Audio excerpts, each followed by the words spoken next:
with me here. Take a look at this. This is a photo of Schwenk Caston, a high-end jewelry store in Milwaukee, that was posted on Instagram yesterday by Bucks Center John Henson. Henson says he was racially profiled after visiting the store to look at a watch. He detailed his experience in this caption. They locked the door and told me to go away. After I rang the doorbell twice, everyone went to the back. This was followed by 2 police cars pulling up and parking across the street and watching me for 5 minutes. I assume they were called by the store. The officer then had to go in the back and tell them to come out, and it was safe. But this is after they ran my plates, and I overheard them talking about doing more of a background check on the car. The employees finally came out of the back and proceeded to conduct business like they previously were as we walked up. This was one of the most degrading and racially prejudiced things I've ever experienced in life, and wouldn't wish this on anyone. This store needs to be called out, and that's what I'm doing. I urge anyone, whoever is thinking of shopping here, to read this and doesn't bring any business to this discriminatory place. The store owner, Tom Dixon, told Whitefish Bay now that the employees' reactions were in response to an alert from the Whitefish Bay Police Department. The police report explains that an employee reported receiving suspicious phone calls inquiring as to when the store closed. According to the police report, after the officer informed the Schwenk Caston employee that it was a Milwaukee Buck, the employee came to the front door and let them in. The employee requested that an officer stand by as they looked at the Rolexes, but the officers refused and left the store. Stephen A., that was a lot. Thanks for bearing with me there. What's your reaction to all of this? Well, my reaction is that it's unfortunate, it's sad, and obviously it was racial profiling. Henson absolutely was right in what he had to say. It was discriminatory, and here's why. In fairness to the owner, they did go to the police station prior to this incident with John Henson and acknowledged that one of their stores in Green Bay had been robbed, and they identified this store had also been robbed over the last 2 years. That's right. This store had also been robbed over the last 2 years, but they had made the police alert that they had some concerns as well, because there was a store in Green Bay that had been robbed prior to this incident with Henson. They highlighted that it was a white male and it was not a black male, but they still wanted the police to watch their store. Here's where the store employees lose me, and I completely side with John Henson about the whole discriminatory practices, the racial profiling, etc. The police officer called you.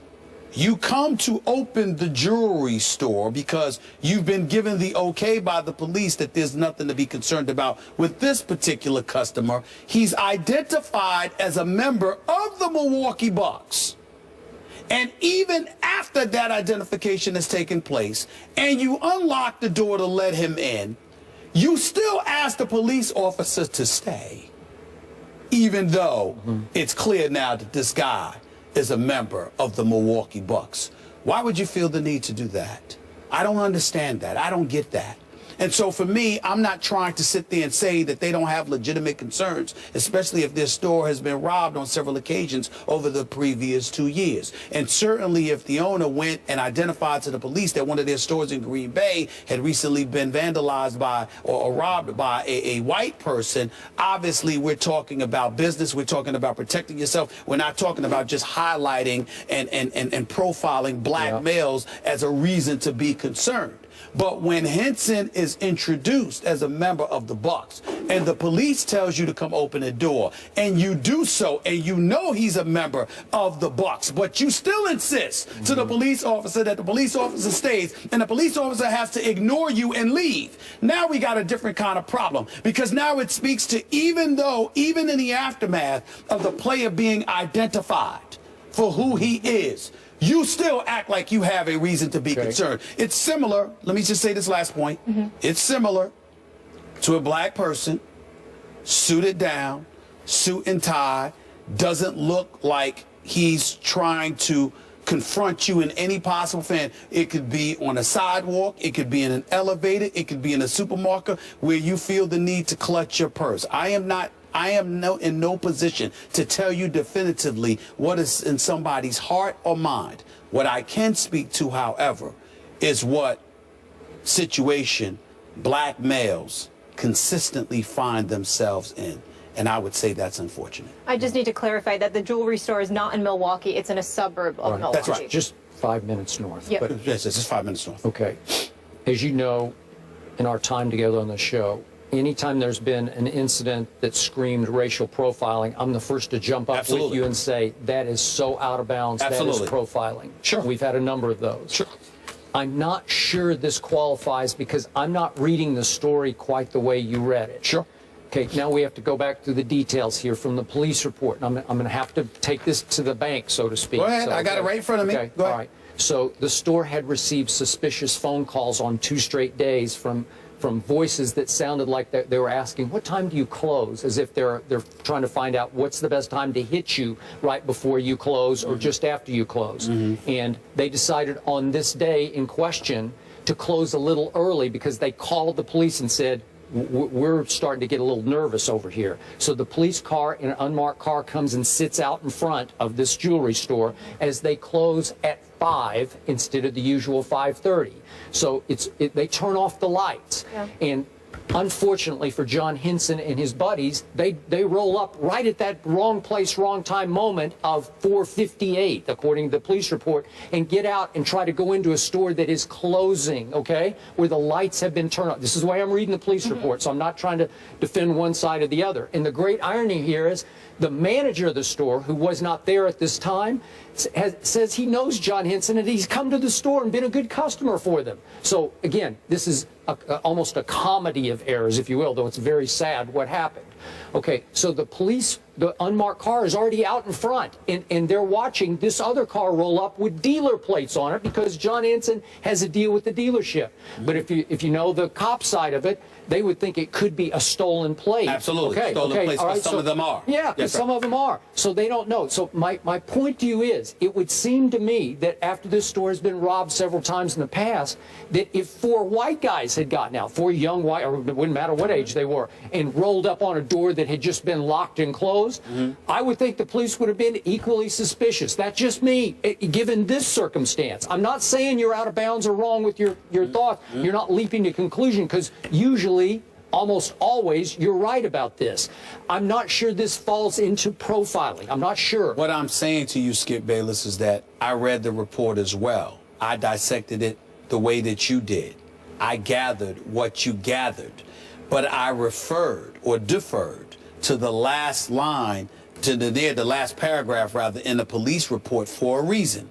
It says here, okay, after my officer informed the Schwanker Casson Jewelers employee that it was a Milwaukee buck, the employee came to the front door and let them in. Yep. The employee then requested that an officer stand by as they looked at the Rolex. Okay, well, that's wrong. And that's I'm saying, fine with that. I don't know what employee did that. What I'm saying to you is wrong. That's where I'm going. So what I'm trying to say to you is all the things that you highlighted, you're absolutely on point. Because if you've been robbed, and again, I credited the store owner for going to the police and talking about how the Green Bay store had just been robbed a day earlier. They called the police. Plus the 2 years that you've experienced in theft. So I get that. And I understand that. That's not profiling. You're protecting your interests. You don't want to get robbed. Simple and plain. Sure. But I'm saying when the employee knew that it was a Milwaukee buck, the officer brings them in there, they unlock the door, and you still ask the officer to stay there while the player is looking at the watches. John Henson is being paid over $2 million. I think he can afford a Rolex. So my point is, what are you trying to say when this guy who stands about 6'10", 6'11", who you know is a player for the Milwaukee Bucks now, what are you trying to say when you ask the police officer, could you please stay here while he looks at the Rolexes? Well, what's that about? Said employee was no Bucks fan because, look, John Henson is a fine young man. He's a nice, you know him a little bit, right? And he doesn't say a whole lot. I don't know him, he's kind of low profile. Yeah, played in North Carolina. But he started 43 games over 3 years for your home basketball team. You would think people would kind of know who John Henson is, right? And you wouldn't, when a police officer there, when he's in the store, you would hope that he would come in your store, right? Because he's a Milwaukee Buck. I'll end this segment with a redundant question. Yeah. if the player has been identified as a member of the Milwaukee Bucks by the police officer himself, and you've unlocked the door to let him in, why would you then ask the police officer, could you stay while he watches the Rolexes? And why would the officer refuse and leave? Why? You know, the officer refused and left because the officer knew it was much ado about nothing as it pertained to Henson. The employee obviously thought otherwise. Why would you think that? I don't know. So I mean, they were shook up already, really? but still, shook up, really? But, okay. I can understand you being shook up if you were robbed. Why are you shook up for a police officer telling you the player's a player and you unlock the door to let him in? You weren't shook up enough to unlock the door and let him in. Why would you be shook up to the point where you're asking the police officer to stay? But you could understand the first time when he walked up to the door. Yes, okay, got it. All I know is they lost a lot of business from that Bucks team if they were getting some. NFL looking into finding Cameron Hayward again, for honoring his late father. Should the NFL quit finding him? We'll discuss that next.